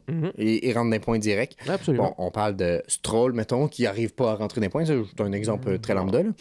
Puis tu sais, pas juste ça, mais aujourd'hui, on est samedi le 26 octobre. Donc, il y a quelques heures, à peine une heure, il y avait les qualifs du Grand Prix de Mexique. Oui. Puis vous allez sûrement le savoir le temps que la vidéo sorte. Oui. Là, mais on a Yuki Tsunoda qui a craché. Ouais. Qui a causé un drapeau rouge. Mais juste avant, Lawson, si je me trompe pas, il était 12e. Puis c'était la fin de la Q2. Donc suffit qu'il faisait un autre tour de plus et il finissait encore une fois Q3. Ben, encore une fois, il allait finir Q3, exact. On pourra pas jamais le savoir. Ouais, mais... on saura jamais. Par contre, je trouve qu'il performe très très bien. Par contre, il s'est beaucoup préparé. J'ai vu là, avec Marco, il se préparait beaucoup et tout. Mais il le savait. Ouais. Il était genre vraiment investi dans son temps de driver reserve. Dans son contrat, c'était écrit qu'il avait une place en Formule 1 chez Red Bull en 2020, avant la fin de 2024. Ça stipulait que si jamais il lui donnait pas une place, il avait le droit de quitter la famille Red Bull puis d'aller voir ailleurs. Mais il voulait pas l'envoyer ailleurs. Parce qu'il trouve qu'ici est performant. Puis quand on parle de Red Bull puis d'envoyer du monde ailleurs, on peut parler aussi de Yuki Tsunoda, qui officiellement, pour la première fois, va faire les tests de fin de saison avec Red Bull. Les tests Pirelli pour les pneus. Fait que c'est très cool pour Yuki, honnêtement, de pouvoir faire les tests parce que ça veut dire qu'ils le mettent dans leur viseur pour une fois. Mais selon moi, ça ne durera pas longtemps parce qu'on a vu Red Bull faire une offre publiquement. Ben, une offre publiquement. Ils n'ont pas fait une offre directement, mais ils ont parlé publiquement qu'ils aimeraient aller chercher Oscar Piastri. Ah, ouais. Et Helmut Marko l'a dit. Il a dit, je ne vais pas le retirer de mes paroles. Je ne vais pas mentir. Il nous intéresse et on aimerait aller le chercher. Tu penses que ça va causer problème, ça? Max puis Piastri? En ce moment, tu vois comment Piastri est chez McLaren. Selon moi, Piastri ne devrait pas quitter McLaren parce que chez McLaren, présentement, il est à la limite de devenir pilote numéro 1. Selon moi, l'année prochaine, il peut devenir pilote numéro 1. Alors que si je le verrais chez Red Bull, ça va toujours être Max. Ça sera toujours Max. Ça sera toujours Max. Par contre, Max 2026, il pourra aller chez Mercedes. Il pourra aller voir ailleurs. Puis on pense tous qu'il va peut-être le faire. Et c'est là qu'à ce moment-là, l'écurie de rêve d'Oscar Piastri, quand il était jeune, il y a des photos devant les studios de Red Bull, il y a des photos sur les tracks, et c'est un fan de Red Bull. Fait que c'est sûr que ça va jouer dans son mental. Et là, c'est là que si Max s'en va, il tombe driver numéro 1, il est de Red Bull, c'est son rêve. Vous voyez que c'est là, ça joue plus que... Mais on va voir. J'ai hâte de voir. C'est un détail qui peut faire tout basculer. Mais 2026, Red Bull est en désavantage avec le moteur Ford de ce qu'on sait pour l'instant, alors que McLaren, ça a l'air de bien aller. Fait que c'est ça que ça va jouer beaucoup. Je pense que on va voir vis-à-vis les prochaines années, mais je pense qu'il a juste signé 1 an ou 2 ans Piastri, ce qui est très peu. Je pense que signé jusqu'en 2025. Ouais, c'est ça. Fait que j'ai bien hâte de voir ce que ça va donner. Une année avec les réglementations. Puis justement, là en ce moment, il reste 2 places de libre dans la grille. T'as une place chez Steak. Sauber, puis t'as une place chez RB. Ouais. Parce qu'ils ont changé. Ils n'ont pas annoncé Lawson officiellement. C'est ça, mais moi je suis pas mal sûr qu'ils vont. Ouais, moi, tu veux que je sois bien honnête avec toi? Vas-y. Perez s'en va. Ouais. Officiel. Ouais, après les qualifs qu'ils viennent faire aujourd'hui, il finit ouais. quoi, 19e? Ben, ouais, c'est ça. Il passe pas. Selon moi, Perez va s'en aller à la fin de la saison. Ils vont annoncer Yuki qui va monter. Tu me suis? Je suis. Ils vont mettre Lawson chez RB. Puis ils mettraient qui d'autre? Ils mettraient Isaac Hadjar, ouais. qui va être, selon moi, champion de Formule 2, qui est très bon. Et même aujourd'hui, il était dans le paddock de Red Bull de Visa Cash-App pour voir la Formule 1. Il est très proche de Helmut Marko. Il y a beaucoup de photos avec lui. Ils sont très proches. D'après moi, il y a quelque chose qui s'en vient et il est très bon. Ah, il est performant, absolument. Là, j'ai bien hâte de voir ce que ça va donner. Si ça serait ça serait une vraie équipe de rookies. Avec, honnêtement, une équipe très bonne chez Red Bull. Yuki est très bon et j'ai vraiment hâte de le voir performer dans une Red Bull si ça l'arrive. Est-ce que tu penses parce que Yuki a des problèmes de comportement, pas comportement, mais colérique. Je pense que ça va être un gros problème. Ça va être un problème. Et le problème, c'est que présentement, Honda met beaucoup de pression sur Yuki et Yuki, selon moi, s'il ne monte pas, c'est sa dernière saison en Formule 1. Tu penses? Ben l'année prochaine, non, à la fin de son contrat. Parce que Yuki est un driver 100% Honda. Ouais, et c'est la seule raison pour être à Red Bull, c'est que Red Bull est à Honda. Ouais. Mais là, 2025, 26, Honda a signé avec Aston Martin. Ah oui. Donc, logiquement, sa seule option, c'est Aston Martin. Mais là, le problème, c'est que t'en as un qui vient de signer puis qui va être champion du monde. Puis t'en as un autre que papa, maman, c'est pas un vrai driver. Tu comprends? Fait que c'est là qu'on a comme des problèmes qui peut pas aller là. Ouais. Mais il n'y a pas d'autre option. Ouais. C'est vrai. Mais je pense que l'option la plus... je pense que le move de génie qui a été fait cette année avec les signatures, c'est Ocon qui a signé chez As. As qui va très bien présentement. Et génial. As qui vient d'annoncer officiellement leur partenariat avec Toyota. Et donc, selon moi, on va avoir une solide performance de As et une grosse évolution. J'ai vraiment hâte de voir. Honnêtement, As, il commence à rentrer de plus en plus dans mon cœur. Moi, je me dis, est-ce que, mettons, tout ça a commencé depuis que Gunther est parti? Ouais. Est-ce que c'est à cause de lui, celui qui gérait pas bien l'équipe? Ou est-ce qu'il a bien travaillé l'année passée pour préparer l'équipe cette saison? C'est ce qu'on pourra jamais savoir. Selon moi, Gunther faisait la job, mais l'équipe... Gunther a toujours été là. Donc, l'équipe avait sûrement besoin d'un renouveau. Il reviendrait, peut-être, ça serait parfait, tu vois ce que je veux dire? Ouais. Mais il y avait besoin d'un renouveau puis de la confiance. Le nouveau qui est arrivé, il a pris les gens puis il leur a donné confiance. L'équipe commence à aller bien, tout le monde a confiance, tout le monde a maturé. Puis c'est juste ça qu'il avait besoin. C'est pas nécessairement lui le problème, mais peut-être que lui en était un problème. On n'est pas dans le paddock, on peut pas te le dire. C'est ça, on sait pas. Mais tu sais, avoir écouté c'est la série Netflix, tu sais, Drive to Survive, puis avoir, admettons, écouté les courses de F1, comme les résultats n'ont jamais été top. Par contre, ils se sont toujours attendus à rien. C'est le problème. Peut-être c'est ça le problème. Peut-être puisqu'ils s'attendaient à rien, rien n'arrivait. Ouais. Fait que c'est peut-être une des raisons pourquoi. Mais comme on l'a dit, on ne saura jamais. Quoi d'autre de neuf dans la F1?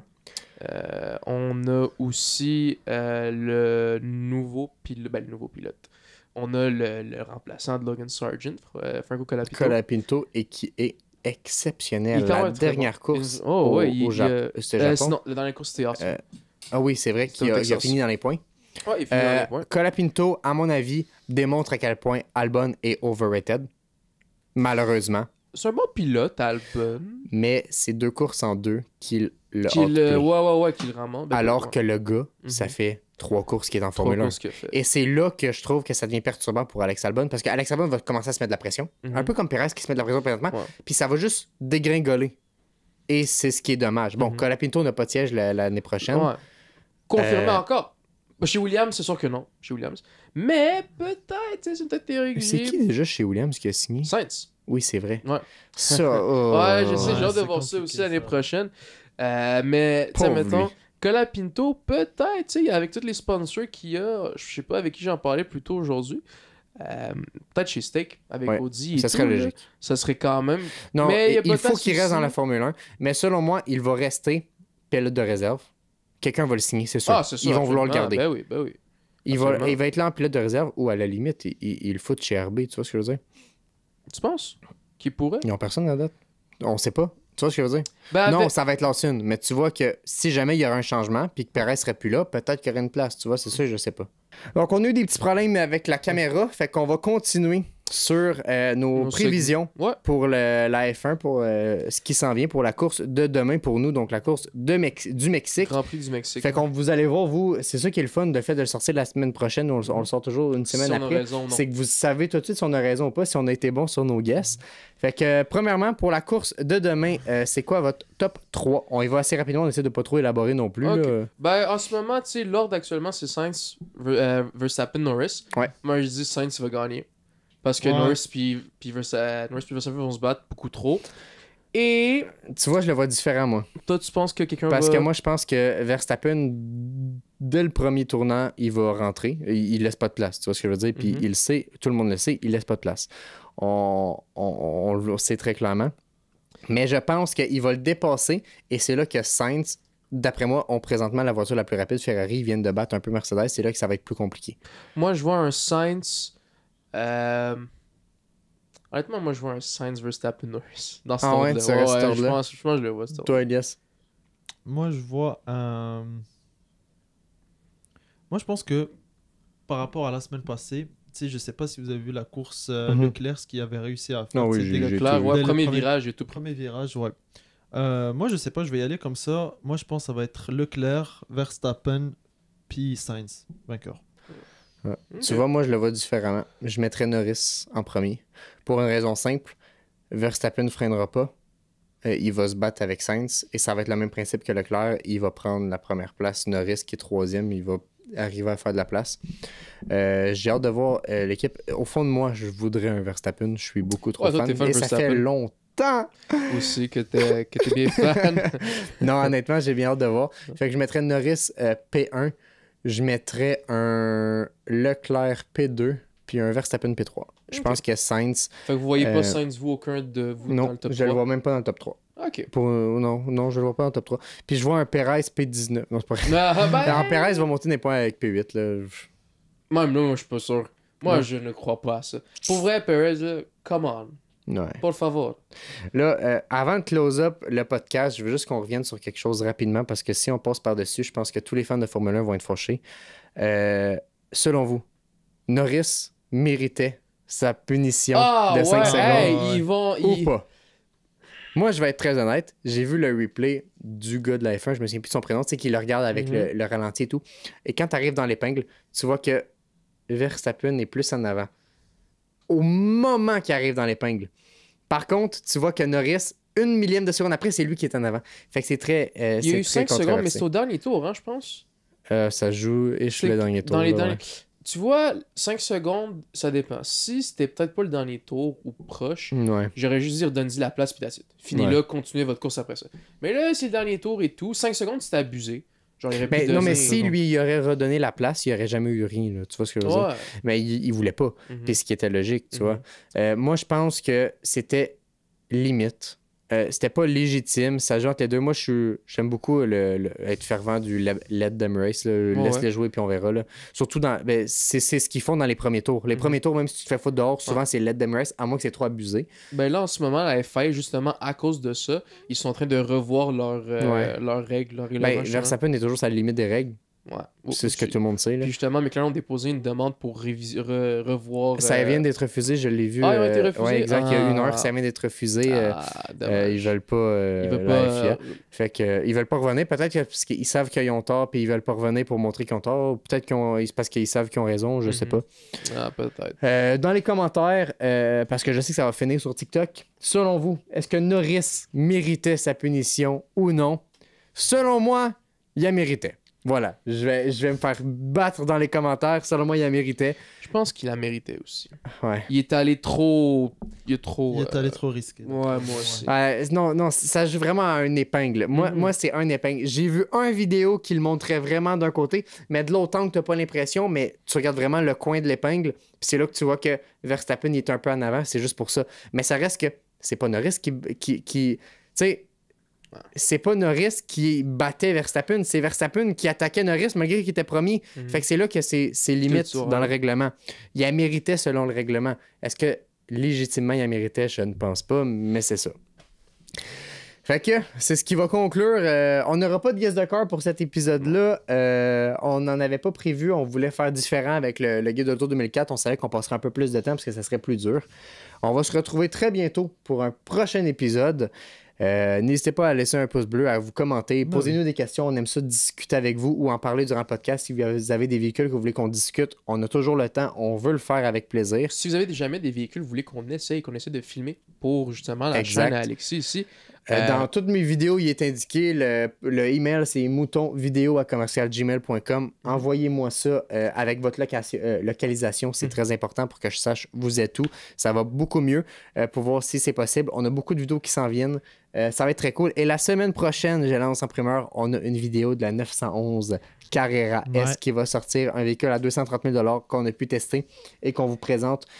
La qualité va être exceptionnelle. J'ai bien hâte de vous montrer ça. Et sur ce, prenez soin de vous, mesdames et messieurs. Ben oui. Ciao, ciao. Et on se voit la prochaine. Ciao.